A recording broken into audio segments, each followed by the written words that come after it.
all quite aware of the fact that climate change is a major crisis for the human beings. We have a biodiversity crisis, losing species as we talk. We have the problems of pollution, we have problems of air pollution, we have problems of plastics and plastic pollution. And it is no longer something which we can sit back and say that someone else is going to really solve these things. The developed lifestyle which we are all looking at, the ones in the West, ones even in some of our cities, are just simply not sustainable.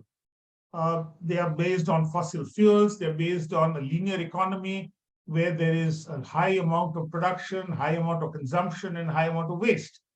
And yes, we can recycle some of the waste, but basically with this lifestyle, we really can't expect that by the time some of you will be my age, the planet will be anywhere near what it is.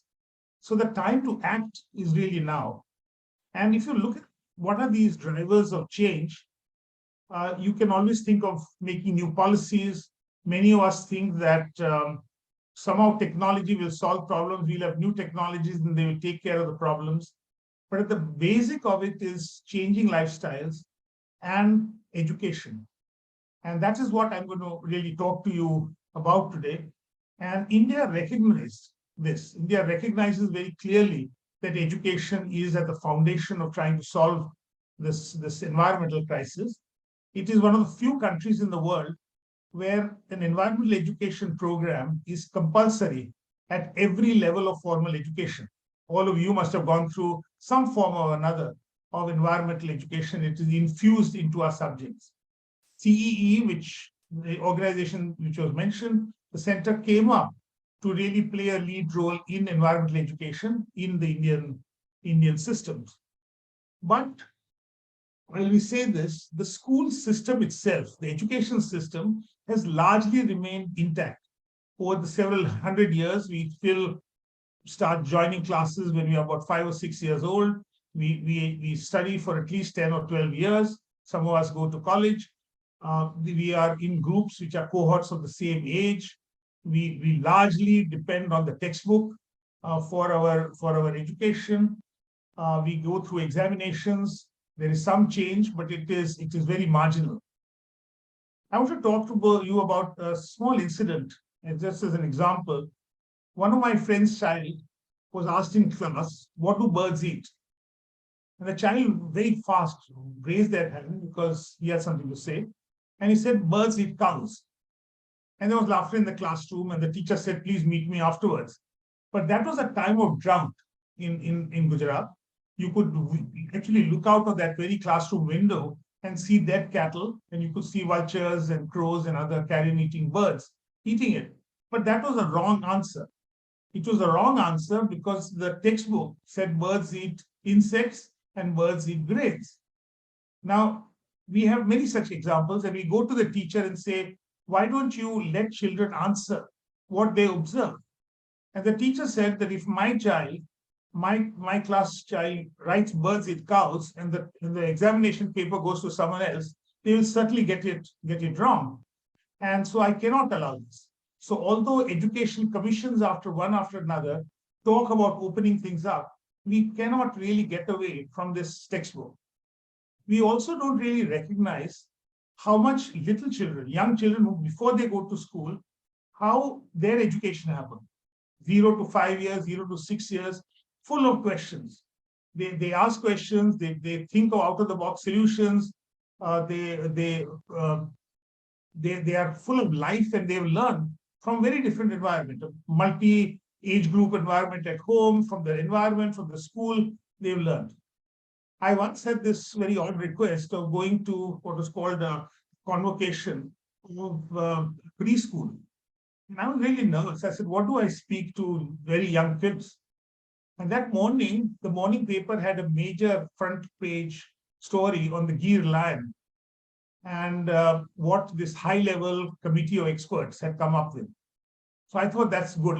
Let me say something about that. So I went to the class and I asked, these little children were sitting there. I said, "How many of you know what sound the lion makes?" And they all roared and they had fun on doing this. Then I said, "Did you know that the number of lions had gone down, many of you also might not know, had gone down to as little as 12 in the Gir sanctuary. And slowly they came up to a couple of hundred, and now they've reached capacity which is beyond the carrying capacity of the Gir. And so this commission was asked to do what would be the answer to that. So I asked the children, I said, what do we do? And they didn't have any hesitation. They raised their arms and they said, one said, just increase the size of the sanctuary. And another child said, just translocate them to another sanctuary. And the third child said, put some of the extra ones in a zoo. And it was funny because I had my paper with me. I lifted the newspaper. The parents were sitting at the back.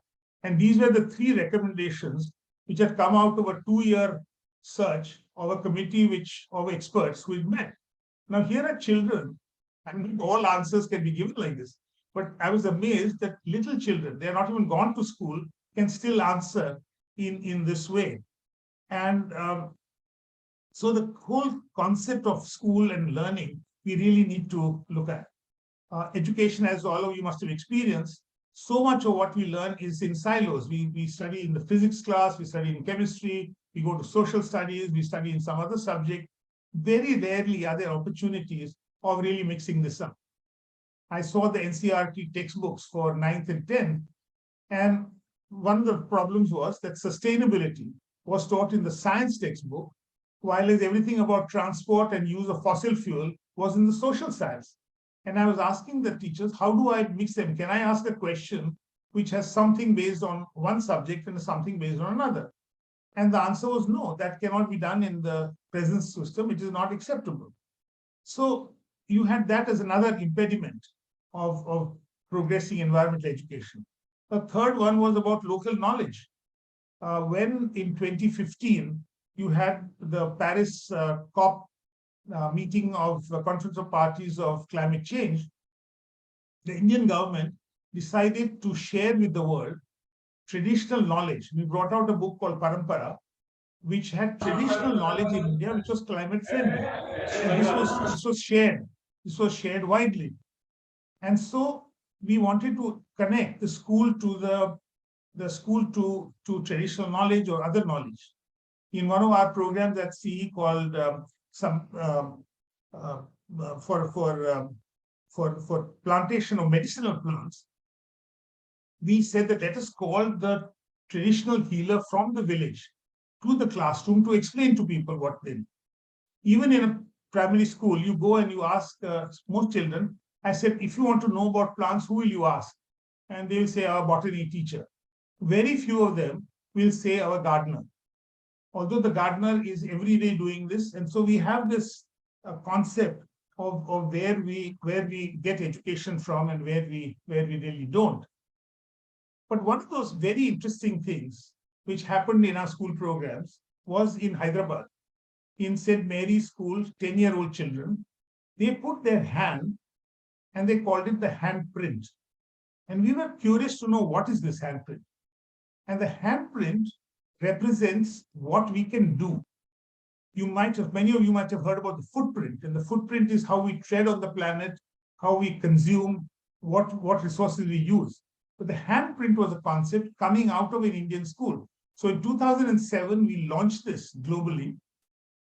And today you will find at various places in the world, concepts started in a 10-year class in India, going internationally as one of those great new ideas of doing positive action. And you go around these schools which are doing handprint. One school, for instance, uses the plastic bottle to do drip irrigation. Another child in Kerala has collected seed varieties to show the biodiversity in seeds don't go about. A third person has gone to the village to see which are the water taps which are leaking and what they can repair. Someone else from a college in Ahmedabad went to a lake here where they found the birds were not there, and can they replant some of the trees? The handprint approach basically gets young people to act, young people to not finish their education and then start acting, but start doing something about the environment. Many of you, I'm sure, have already done that. And this is what we need to transform education. We do things, but we also want them to start talking about the ethics of doing it. And that's difficult. How do you share resources? For instance, one of the activities we do is we get children in groups and give them something. Say you give them some sweets and say share them. And they are never the same number as the number of kids. So in one group, we found people just grabbing and taking, the most powerful getting the resources. In another group, we found that they were also discussing it and saying maybe the most should go to people who don't have them. So there are different approaches. We have, you must have heard about carbon trading, where you give carbon credits to someone else. A rich nation sometimes pollutes and then gets credit from maybe an African or Asian country where people have growing trees. So we asked the children that suppose we were to trade in mathematics marks. Suppose you have high marks and someone else has low. Would you mind trading it? And they say, of course not, because that would be unethical. So how do you bring in ethics into this whole thing? So the whole question is not to overwhelm children with this disaster. The big disaster, what do we do? Feel depressed? No, you can do something, each one of us, either individually, in a classroom, as a school as a whole, and really start changing the way school is. COVID example has really shaken up people, and people have realized that there are other solutions possible. So we want you finally to give this message that we want you to look at a handprint school where there's more problem solving, there are more opportunities where children from different classrooms can work together, where they can bring in skills from different subjects. There's critical thinking, there's a discussion on the ethics, there is more experiential learning, people go out in the field and do things. And finally, have the joy of learning. Let's not take away that. One of our first publications was called Joy of Learning for that very reason.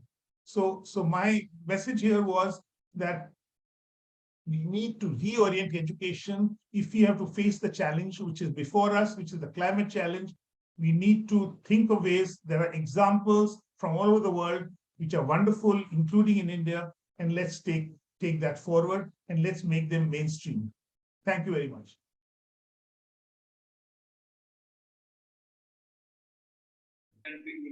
Thank you so much for that enlightening talk, sir. Would you like to answer a few questions from our side? Yes, certainly. Sure. So my first question is, what current challenges do you think is of foremost importance to sustainability? Well, I think they're not separate ones. I think climate change is still one of the biggest ones just now. But I mentioned three: climate change, biodiversity loss, and pollution. And if you look at the United Nations Environment Program, they are talking about these three as very interconnected, and a solution which is looking at us as humans learning from nature, which is essentially cyclical. And can we have our economy as being a circular economy rather than this whole concept of linearity? So I think that the challenge is in changing lifestyles, and I would say climate change would by far be considered one of the most important ones, but pollution is an immediate one, the way we are doing things.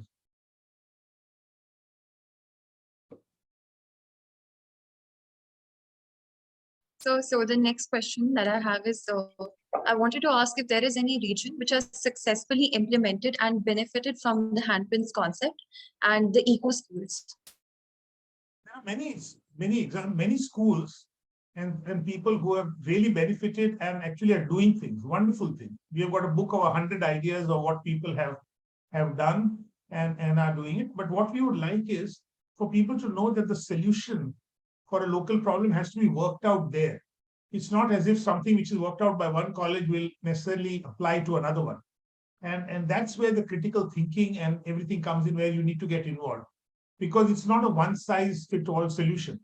The climates are different, school capacities are different, resources are different. The same thing means different things in different places. So I think you can see it, but it is through successful examples that you will see the change. And what's happening is that you have 100 schools, 200 schools, 300 schools changing it. We can see examples, and we have publications which highlight this. We are just doing something on case studies of such schools, which have really done something quite substantial. Okay, thank you so much, sir, for answering all the questions that we had. It was an honor having you here, for giving us something to think about, and for something for us to get involved in regarding Thank you. sustainability? And all of you can get involved in it. We have programs where you can take on a handprint challenge in your school and in your college, and you go out and start working in the neighborhood. It's called the handprint challenge. It's called the handprint lab, and where the whole community, but you will see for yourself, not by someone like me giving an example, how much you can do yourself to change things.